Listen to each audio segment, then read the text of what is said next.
Hello guys, আমি first time blog করছি। পৌষ সংক্রান্তি উপলক্ষে আমি বাড়িতে পিঠা বানাচ্ছি এবং আমার হাজব্যান্ড আমাকে হেল্প করছে। আমার মেয়েও পিঠা বানাচ্ছে, দেখুন কিভাবে পিঠা বানাচ্ছে ও। আমি আবার পিঠা বানাতে খুব পছন্দ করি, তাই প্রত্যেক বছরই আমি খুব অনেক রকমের পিঠা বানিয়ে থাকি। গুড় দিয়ে নারকেল পাক দিয়ে নিচ্ছি। দেখুন আগুনটা কি সুন্দর দেখা যাচ্ছে। আমার পিঠেও প্রায় হয়ে এসেছে। পিঠাগুলি খুব নরম তুলতুলে হয়েছে। আমার মেয়ে অপেক্ষা করে বসে আছে কখন পিঠা হবে, পিঠা খাবেও। পিঠাগুলো হয়ে গেছে, আবার পিঠা বসিয়ে দিয়েছি। একে একে সবগুলো পিঠা বানিয়ে নিলাম।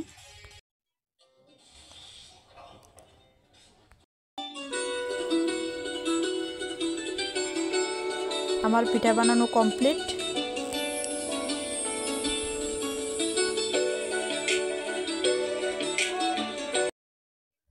আমরা এখন একটু রেস্ট নিচ্ছি এবং টিভিতে আমার ফেভারিট কিছু সং দেখছি। দেখতে দেখতে আমরা একটু রেডি হয়ে নিচ্ছি। আমরা আবার একটু ঘুরতে বেরোবো, আমার বদ্দির বাড়িতে যাব পিঠা নিয়ে। আমরা এখন রেডি হচ্ছি, যাচ্ছি আমাদের বদ্দির বাড়িতে পিঠা নিয়ে। অনেকদিন পরও দোকান বন্ধ করে বাড়িতে আজকে আছে, তাই ভাবলাম একটু ঘুরে আসি।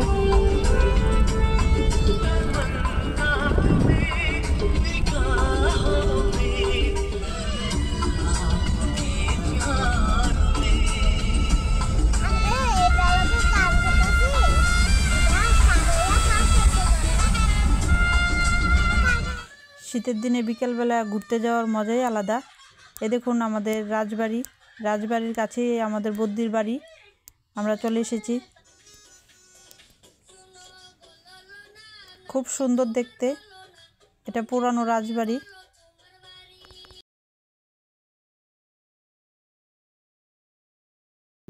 এখানে ভুবনেশ্বরী মন্দির, খুব জাগ্রত এই মন্দিরটা। এই রাস্তার অবস্থা খুবই খারাপ, আমাদের খুব সাবধানে যেতে হবে।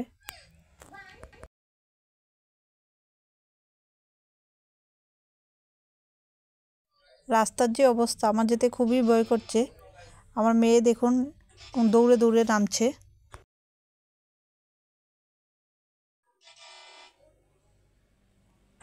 এসে গেছি আমাদের বদ্দির বাড়ির কাছাকাছি,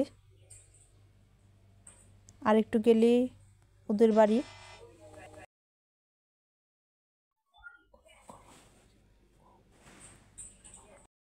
এই চলে এসেছি প্রায় বদ্দির বাড়িতে। এই যে এটা আমার বদ্দির বাড়ি, এটা আমার ভাগ্নি। খুব খুশি হয়েছে আমাদের দেখে। আমার বদ্দিও এখানে পিঠা বানাচ্ছে। এই যে এটা আমার বদ্দি, ও পিঠা বানাচ্ছে।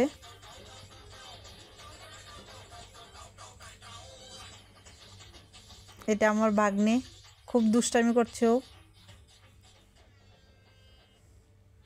বদ্দির বাড়ি থেকে আমরা চলে এসেছি শিব মন্দিরে। এখন মন্দিরে পুজো হচ্ছে, এখানে মোম ধূপকাঠি দেব। তারপর সন্ধ্যা হয়ে গেছে, খুব ঠান্ডা, তাই চলে যাব বাড়িতে, আর দেরি করব না।